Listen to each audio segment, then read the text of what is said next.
Welcome, I'm Jamie Velasquez-Spady. Thanks for joining me for our best practices, third grade addition and subtraction fluency. We are going to take a look at what learning might sound like and look like in our third grade classrooms. What do you notice and what do you wonder about this image? I notice that all the aliens are obeying or following what they're told is the algorithm without thinking about why that might not be the best idea. In this unit, we will be exploring strategies to improve fluency in addition and subtraction.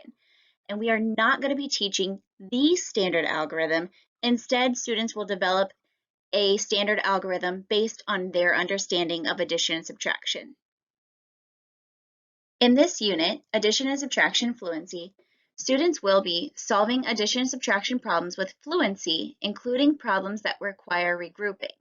Now, in our Maths to Best video, we mentioned that this stage of fluency is procedural fluency, and it depends on the procedural reliability stage and the explore stages that students have done previously.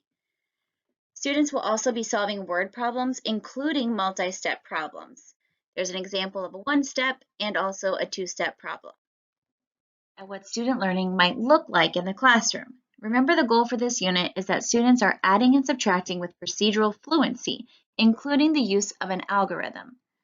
Students will use what they've learned previously in concrete models and representational models of addition and subtraction. We will use these strategies from students' experiences to build their procedural fluency with an algorithm that makes sense to them. So in both the first two explores, you will be using concrete models to make connections to their representations, which will make connections to their algorithms. Students will then problem solve addition and subtraction scenarios in Explorer 3. And students will check for reliability. They will use a strategy that makes the most sense to them, and again, use that standard algorithm that they have developed and connected to throughout the unit. MTRs 1, 2, 5, and 7 will be highlighted in this unit. Now let's take a look at what student learning might sound like in the classroom. These math chat questions come from the explorers on STEMscopes.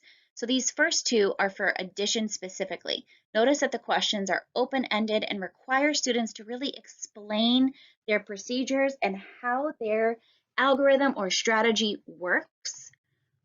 The second set comes from the second Explorer for subtraction.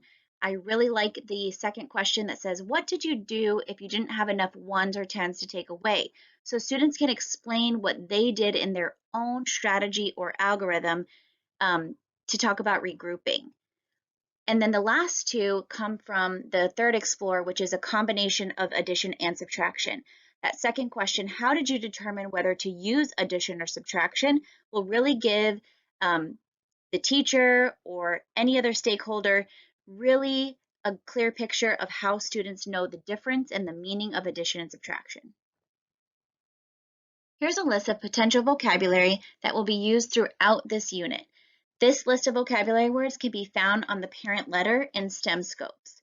We have difference, fluency, multi-digit number, regrouping, standard algorithm, and sum. We're going to focus on standard algorithm.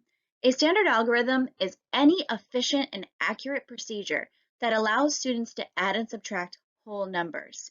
So again, to reiterate, we are not teaching them what we think of as the standard algorithm where everybody does it the same way.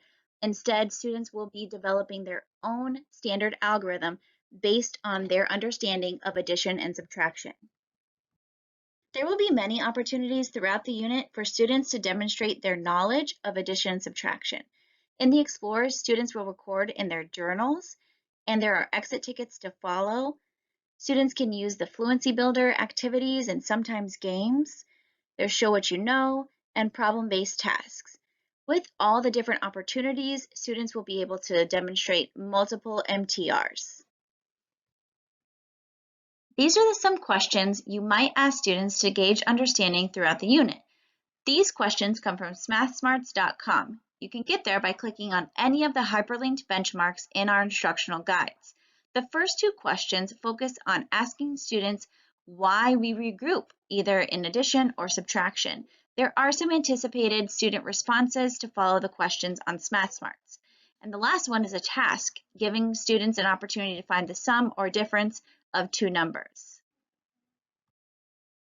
On the parent letter in STEMscopes, there are engaging tasks or activities that students can do at home. This one is called Zero Scavenger Hunt. The purpose is for students to find numbers out in the real world while in the car or walking that have zeros in them. And then you or another person could give the students another 2 or 3 digit number to subtract from the number they found out in the real world. And then you can discuss with your child how they solve the problem. Thanks for joining me. See you next time.